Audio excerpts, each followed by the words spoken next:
Ladies and gentlemen, please welcome Kevin Hutchins. Girls, what y'all trying to do? 24 karat magic in the air. So I'm Kevin Hutchins. I run strategy and product management at Juniper. Is everybody ready for some mind-blowing ideas? Is that the post-lunch sugar coma going on right there? Actually, before I got to that, I was listening to the talks this morning and I was thinking a little bit about something. As a technologist, I'm very excited about artificial intelligence, but I got to tell you something. I fired Siri.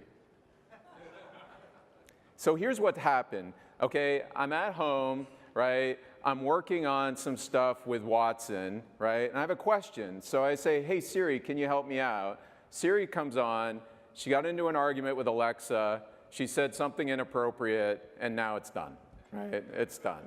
So, this whole age of AI and bots and everything, it's gonna be complicated. I'm not sure how we're all gonna manage it. Anyway, so that's not what my talk's about. But I did want to welcome you all to NXTWORK, and certainly I'm looking forward to meeting with all of you. Thank you for your continued partnership and being great customers and friends of Juniper. I'm honored to be here today. What I'm going to talk to you a little bit about is our vision in security, and then I get a chance at the end to announce a few new products. So I'm really excited about that, and I'm certainly excited to have you all here with us. So in any presentation, I think we need to start with the so what. And for me, when I think about security, I think it boils down to a couple of big questions. The first is your security solution effective? Right? And we talked this morning about things like simplicity. We talked about how do you actually engineer simplicity into the network. Security is anything but simple these days. And so we're going to talk a little bit more about that. But I think the question that I think we should ask ourselves is our solution effective? The second is, are you getting a return on your investment? Right? So 3,000 vendors show up at RSA. Every single one of them obviously wants a piece of your dollars. And the real question is, are you getting any benefit for those dollars that you're spending on all of this advanced technology? So let's start with some data to ground our conversation a little bit. So the first is the number of attacks are just increasing, right? And you know what? I'll just be frank up front. These data points are just one set of data points. There's probably multiple data points that are in the market, but it's all, I think, directionally correct, right? So this is saying that there are more than 500,000 attacks launched per day, okay? Now these are not just amateur attempts. Whoops, sorry, hit the button wrong. These aren't just like amateur attempts from somebody sitting in their basement downloading kits off the dark web. These are 500,000 attacks launched by criminal and state-sponsored attackers, right? Using custom backdoors, sophisticated tools, and automation capabilities to systematically probe and exploit vulnerabilities. As a result of this, right, security has become one of the top 2 budget items for CIOs. I certainly know it's one of Bob's priorities within Juniper. And this is accounting for more than $106 billion of cumulative spend per year on a global basis. That's a tremendous amount of investment. And yet, I don't think any of us can say that we're secure, okay? It's also become top of mind for the CEO and for the board. Right? Because this isn't just about whether or not somebody gets inside your network, it's also whether or not they're going to have financial and reputational ramifications for any potential breach. The amount of investment that's going in is definitely leading to a lot of advanced technology. And I think that's a great aspect of being in the technology space, is that we respond to changes by innovating. But the problem is that security teams are becoming overwhelmed with alerts, right? The amount of data that is being sent to them is causing them to really struggle to prioritize, and find the signal within all of the noise. Most large security teams receive over 100,000 new alerts per week, right? And even with the skilled resources they have, they're only able to address about 4% of them. The number of false positives drives security teams every time they look into alert to take longer and longer to determine the validity of it and whether or not it's actually something that they have to respond to. On average, they could spend up to 157 minutes investigating any single individual alert. All of that time used to investigate false positives is wasted. It's wasted use of critical, scarce, skilled resources. So the amount of money that we're putting into this is definitely problematic. And you know, the worst part of it is if they don't do it and then there is a breach, then obviously that has a financial impact as well. So, you know, there's this rise in attacks. The organizations, many of your organizations, I'm sure, are responding by investing more in security, as we said, and the goal is to try to improve the people, process, and technologies to increase visibility, increase hygiene overall, and harden your defenses. But at the same time, you're dealing with a number of architectural changes that are increasing the complexity of implementing security, and at the same time, it's exposing new threat surfaces. In other words, we're essentially changing the wings of the airplane while the airplane is actually flying. But in this case, we're flying at Mach 3, and at the same time, we're changing the terrain underneath. So all of a sudden, out of nowhere, there's a mountain right in front of us. Whoops. I keep hitting this button too soon. Probably the biggest driver of change right now that I think we're talking about a lot is the move of applications into multiple clouds, right? By 2020, we estimate that more than 90% of the workloads will be in some form of a cloud data center, and almost 2/3 of those will be in the public cloud, right? With applications moving into the cloud, whether it's infrastructure as a service or SaaS, and user access becoming even more distributed, the definition of the enterprise perimeter is definitely changing. To exploit the agility of cloud, enterprises are adopting DevOps, right? Well, this is great for application development. It puts tremendous pressure on the security team in order to keep up. Or if they fail to, risk the potential of exposure from additional vulnerabilities and potential liabilities. Further, more than half of internet traffic is now encrypted, right? And the next version of the TLS protocol, TLS 1.3, is actually currently under evaluation for release. And with all of that traffic being encrypted, traditional security designs that are based on inspection may be rendered inadequate. Finally, the attack surface is changing as we significantly increase the number of devices that are connected to the network. By 2020, Gartner's estimating that more than 20 billion IoT devices will be connected, and each one of these is going to pose a potential new launch point for an attack. So this has put security and the network teams right into the crosshairs. You're charged on the one hand with protecting users and critical assets, but on the other hand, you have to help increase agility and enhance customer experience. I see this push-pull all the time with our team inside Juniper. So Bob and Sherry Ryan, his CISO, they have to deal with this all the time, and it's not an easy task to manage at all.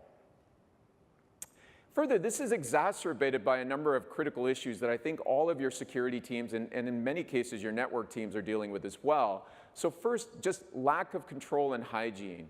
You know, when I meet a CISO, one of the big questions I always ask is, what's the #1 problem you face? And repeatedly, what I hear over and over again is that their biggest concern is just poor hygiene and visibility. You know, if you follow what's going on in the security space, one really interesting example of this was how attackers used, the OAuth vulnerability within Gmail to launch several different attacks, right? And, the one that I actually get kind of a kick out of, actually, is the one that they used to attack the Democratic Party, right? Not that it was a good thing. I mean, we don't want anybody, losing critical data, but certainly made for a number of jokes as all of that information made it out into the political sphere.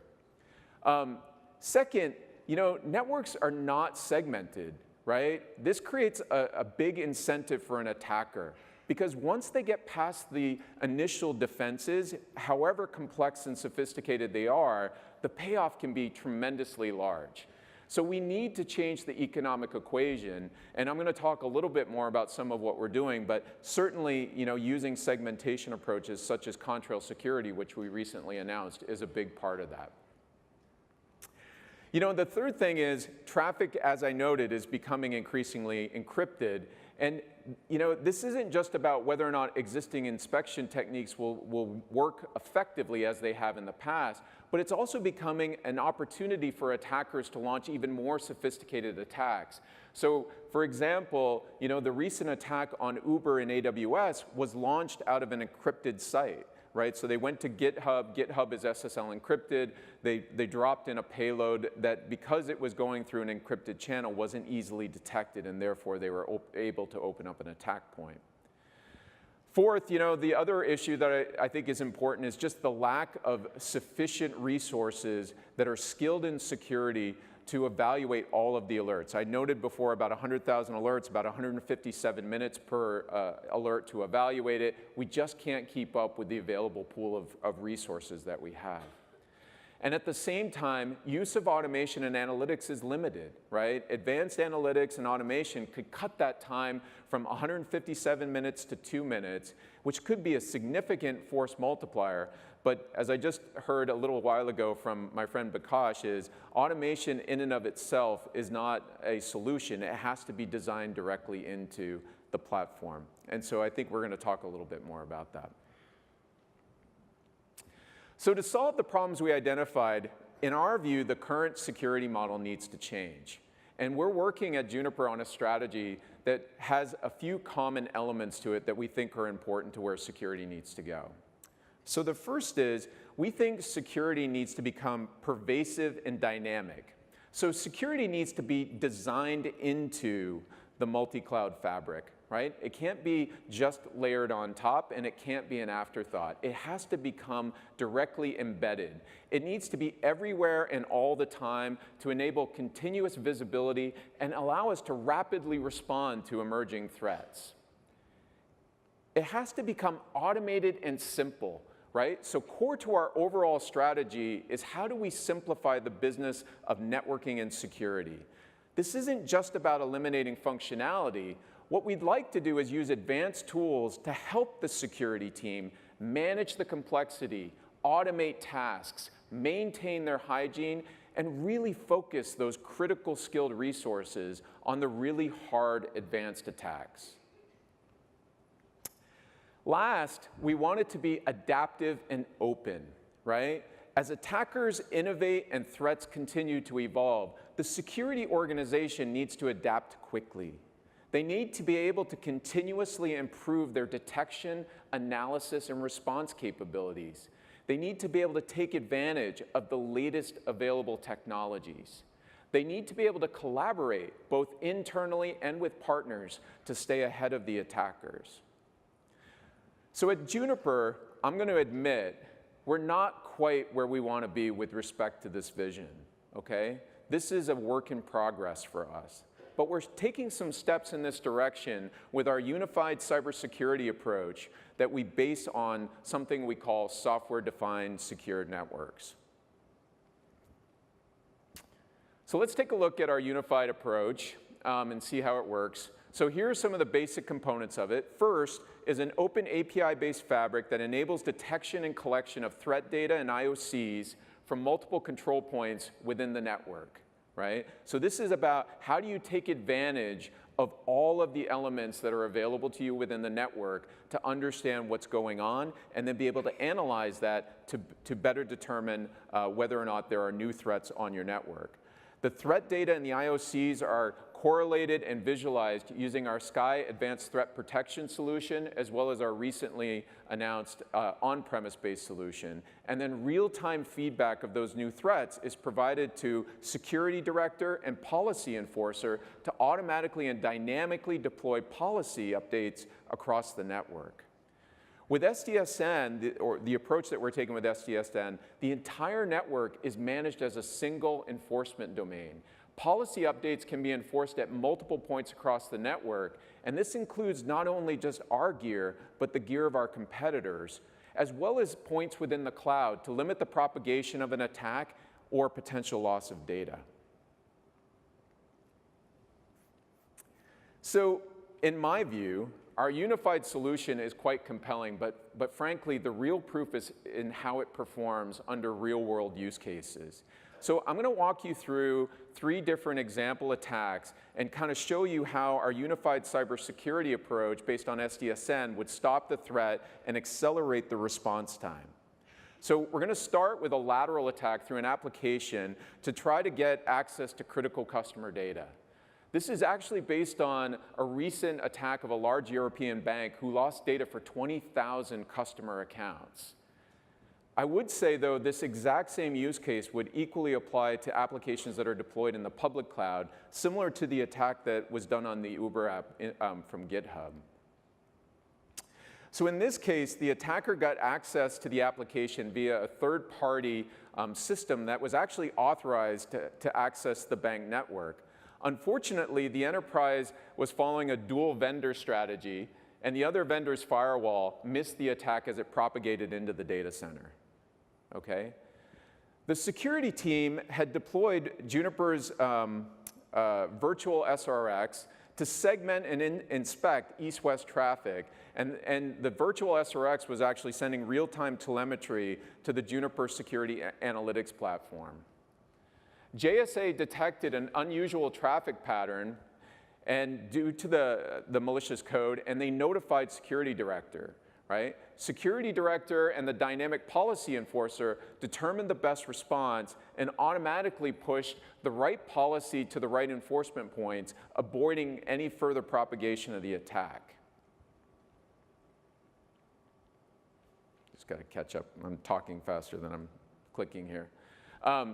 Finally, JSA correlated analytics in order to create an attack lifecycle that they could share with the SecOps team, who were then able to go and remediate the compromised host. And as far as I know, they also then went and replaced the other vendor's firewall with an SRX.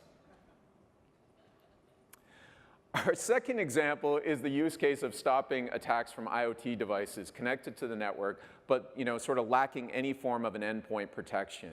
I mean, if you recall from earlier in the discussion, we recently talked about the importance of IoT in terms of the number of devices that are going to be connected to the network. You may also recall that there's been a number of recent high-profile attacks that have been launched from IoT devices. This includes what I consider to be a fairly clever attack that leveraged a fish tank at a casino. I heard it might have been one of Trump's casinos, but as far as I also heard, he denied it, right? He said it was fake news. Apparently the fish in the tank were koi and he only has goldfish. But none of that can be confirmed. So the attackers used the fish tank to get onto the network. Once they scanned and found other vulnerabilities, they were able to exploit that and try to move laterally to exfil valuable customer data. But with our unified cybersecurity approach, the IoT devices on the network would be automatically discovered and segmented onto an appropriate VLAN. And this is using VSRX, or one of the things that you may not have heard a lot about is our containerized version of the SRX, which we're seeing increasing use of in IoT use cases.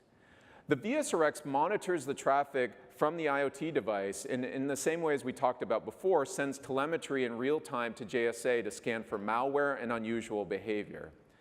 If JSA detects behavior that's out of policy, it automatically notifies the security director, and security director and policy enforcer then are able to move the IoT device to a quarantine VLAN for further analysis, as well as then again to alert the SecOps team for remediation. So our last example is ransomware, right? And I'm sure we've all heard about a number of different ransomware attacks. There's been several over the last few years, Bad Rabbit, WannaCry, Locky, and a number of others. Unlike other types of exploits, ransomware is really not about extracting critical business data, but instead it's about disrupting the business and extorting millions of dollars out of enterprises. In the example that we're going to walk through here, the ransomware is deployed via email. And that email, once it's inside the network, essentially launches the ransomware that propagates from one host to another. Once the ransomware is actually activated, it immediately encrypts data on the host, making it inaccessible. So leveraging our unified cybersecurity model, the email, including the ransomware, is first detected at the perimeter SRX. The files are passed to SkyATP, which has been updated with the latest available threat research. If this is a recent known ransomware attack, it's immediately blocked at the SRX and stopped from entering the network immediately. But unknown attacks are passed through a multi-stage inspection and machine learning process inside SkyATP to quickly determine if the email contains malware. SkyATP quickly updates Juniper security analytics, and then, as before, if there's an issue, it security director and policy enforcer push out policy changes. In this case, rather than enforce on the firewall and expose a much larger attack surface, we can enforce directly on the switch that's the host is connected to, and that limits any further lateral propagation.